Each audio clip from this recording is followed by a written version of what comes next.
हरे कृष्णा। शिल प्रभुपाद की जय।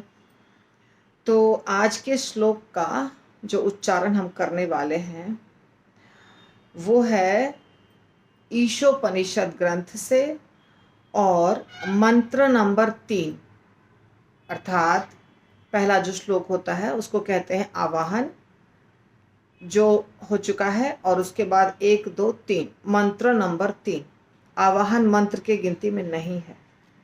ओम पूर्णमदः पूर्णमिदं पूर्णात् पूर्णम उदच्यते, ये जो श्लोक है ना, ये मंत्र नहीं है, इसको कहते हैं ईश स्तुति आवाहन। तो मंत्र 2 हो चुका है, तीसरा मंत्र आज हम करेंगे। असुर्यानाम ते लोका अंधेन तमसावृताः तांस्ते प्रेत्य अभिगच्छन्ति ये के च आत्महनो जनाः। शब्दार्थ बाय शील प्रभुपाद की जय। असूर्या, असुरों के निमित्त, नाम से प्रसिद्ध, ते वे, लोकाह लोक, अंधेन अज्ञान से, तमसा अंधकार से, आवृता ढके हुए, तान उन लोगों को, ते वे, प्रेत्य मृत्यु के बाद, अभिगच्छन्ति प्रवेश करते हैं, ये जो कोई, के हरेक, च तथा आत्महनः आत्मा का हनन करने वाले, जनाह व्यक्ति। आत्मा का हनन करने वाला चाहे वह जो भी हो, उन लोकों में प्रवेश करता है जो अश्रद्धा के जगत के नाम से विख्यात और अंधकार तथा अज्ञान से पूर्ण हैं। तो वर्णन तो हम नहीं करते हैं इसमें, यह है हमारा सिर्फ श्लोका उच्चारण और श्लोका का अर्थ, इतना ही। परंतु थोड़ा सा हम चर्चा करेंगे। जैसे कि पिछले श्लोक में हमने देखा कि जो बात मानता है भगवान की, जो भगवान के बताए हुए रास्ते पे चलता है, वो 100 साल तक जीवित रहता है ना, और किसी कर्म के बंधन में नहीं फंसता है। परंतु अब किसकी बात हो रही है? अब हो रही है उन लोगों की बात जो आत्महन है, यानी आत्मा का हनन करने वाला। अब हमारा प्रश्न ये उठेगा कि आत्मा का तो हनन हम कर ही नहीं सकते हैं, आत्मा का नुकसान तो थोड़ा भी नहीं हो सकता है। होता है, कैसे होता है?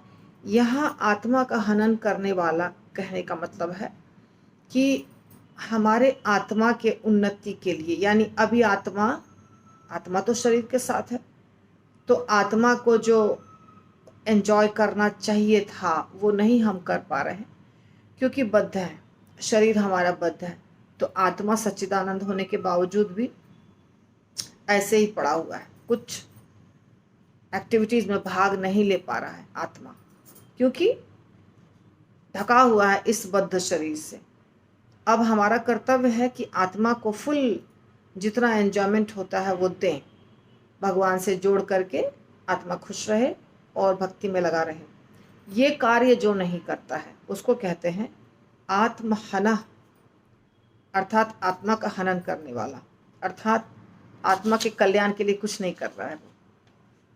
तो जो आत्मा का हनन करने वाला होता है वो, उसको भगवान एकदम ऐसे लोक में भेज देते हैं जहाँ अंधकार है, अविद्या है, अज्ञानता है, ऐसे जगह पर उसको भेज देते हैं। वो ऐसे जगह में प्रवेश कर जाता है, वैसे लोकों में। जैसे कि अभी हम लोग रहते हैं अच्छे लोक में, जहाँ पृथ्वी लोक जो है, भूलोक, इसमें सूरज, चंद्रमा इत्यादि की रोशनी होती है। कुछ ऐसे लोग हैं जहाँ पूरा अंधेरा रहता है, लिटरली अंधेरा रहता है, नीचे के लोग जो होते हैं। तो ऐसे लोक में भी उनका जन्म हो सकता है और पशु योनि में भी उनका जन्म हो सकता है। तो यही चीज़, अब ये वर्णन तो हम नहीं करेंगे ना, इसीलिए इतना ही काफ़ी है। तो ऐसे लोग जो आत्मा का हनन करने वाले हैं, उनको नीचे के लोकों में, नीचे के योनि में भेज दिया जाता है। तो आत्मा का हनन नहीं करना चाहिए, आत्मा का कल्याण करना चाहिए। तो इस श्लोक को हम सीखेंगे। असूर्या, सूर्य देवता वाला सूर्य नहीं है, असूर्या यानी असुर, असुर जो होते हैं उसके लिए असुर। तो असूर्या नाम ते लोका अंधेना, ये सारे सिंगल शब्द हैं। तमसा आवृता, दो शब्द है जिनको संधि करके बताया गया, तमसावृता, तमसावृता, ठीक है। और तान ते को संधि किया गया है तो हो जाता है तांस्ते, तांस्ते। प्रत्य अभिगच्छन्ति, इनको भी संधि करके बताया गया है दो शब्दों को, प्रत्य अभिगच्छन्ति। तो इसको अगर हम विच्छेद करके पढ़ेंगे तो भी, और नहीं विच्छेद करेंगे करके पढ़ेंगे तो भी चलेगा। मैं विच्छेद करके बता रही हूँ, प्रत्य अभिगच्छन्ति। अगर आप संधि के साथ पढ़ेंगे तो प्रत्याभिगच्छन्ति, तांस्ते प्रत्याभिगच्छन्ति ऐसे बोलना पड़ेगा। मैं कह रही हूँ आपको संधि तोड़ के बोलना, यानी तांस्ते प्रत्याभिगच्छन्ति। इससे क्या होता है, हमें याद रहता है कि इसका अर्थ क्या है। प्रत्य यानी मृत्यु के बाद, अभिगच्छन्ति जाता है, जहाँ भी जाता है। और ये के च आत्महनो जना, च और आत्महनो तीन शब्द या दो शब्द इकट्ठे हैं। आत्महना एक शब्द है और चात्महनो जना, ये के च आत्महनो जना, यानी विच्छेद करके बोलेंगे, ये के च आत्महनो जना। च और आत्महना दोनों को, शब्द को अलग कर देंगे, च आत्महना, च आत्महनो। तो इस प्रकार हमारा हो जाएगा श्लोक।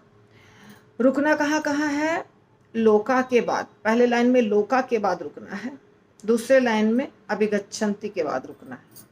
अभी मैं वापस आपको पढ़ के सुनाती हूँ। जितने भक्तगण यूट्यूब सिर्फ यूट्यूब देखते हैं वो खुद प्रैक्टिस करिए डिफ़िकल्ट शब्द को 10 बार बोलने का। जैसे अभी मैं धीरे धीरे बताती हूँ आपको शब्दों को। असूर्या नाम ते लोका अंधेन तमसावृता, असूर्या नाम ते लोका अंधेन तमसावृता, तांस्ते प्रत्य अभिगच्छन्ति, ये के च आत्महनो जना, तांस्ते प्रत्य अभिगच्छन्ति, ये के च आत्महनो जना।